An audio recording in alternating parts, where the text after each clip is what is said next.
மக்களே, நான் இப்போ இந்த வீடியோவில் கைப்பின்னலில் கஸ்டமைஸ் பண்ண அருணாக்குடி தாங்க காமிச்சிட்ருக்கேன். ஆக்சுவலி பார்த்தீங்கன்னா இதில் ஃபுல்லாக கம்ப்ளீட் பண்ண அருணாக்குடியும் இருக்குது. இப்போ தான் நம்ம ஸ்டார்ட் பண்ண அருணாக்குடியும் இருக்குங்க. ஃபினிஷ் ஆகாததையும் நான் உங்களுக்கு காமிச்சிட்ருக்கேன். ஆக்சுவலி இது வந்து பார்த்தீங்கன்னா கஸ்டமர் வந்து நம்மளுக்கு ஸ்டோனில் வந்து அருணாக்குடி வந்து வேணும் அப்படின்னாங்க. இந்த 3 பாலுமே வந்து ஸ்டோனில் இருக்கணும்னு சொன்னாங்க.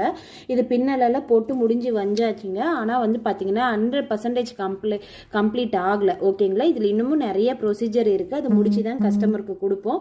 ஆக்சுவலி ஐம்பொன்ல நம்ம ரெடி பண்ணுறப்ப எந்த மாதிரி ஃபினிஷிங்கில் இருக்கணும் அப்படின்ட்டு நீங்கள் தெரிஞ்சுக்கணும் அப்படிங்கிறதுக்காக தான் காமிக்கிறேன். நெக்ஸ்ட் இது வந்து பார்த்தீங்கன்னா பிளைன் அருணாக்குடி தான். இதுவும் இன்னும் ஃபினிஷிங் ஸ்டேஜ் இல்லைங்க. இது வந்து ஃபர்ஸ்ட் ஸ்டேஜ், இது வந்து செகண்ட் ஸ்டேஜ். ஓகேங்களா, இதுலேயும் உங்களுக்கு பார்த்தாவே தெரியும் இது இன்னும் ஃபுல்லாக வந்து கம்ப்ளீட் ஆகலை அப்படிங்கிறது. ஃபைனல் ஸ்டேஜ் ஸ்டெப் நம்பர் 3 பார்த்தீங்கன்னா இதுதான் கஸ்டமர் கையில் நாம் கொடுக்குற இதுதான் ஃபைனல் ஸ்டேஜ். ஓகேங்களா, ஃபுல்லாக கம்ப்ளீட் பண்ணிட்டு நம்ம க்ளீன் பண்ணிட்டு இதோட ஃபினிஷ்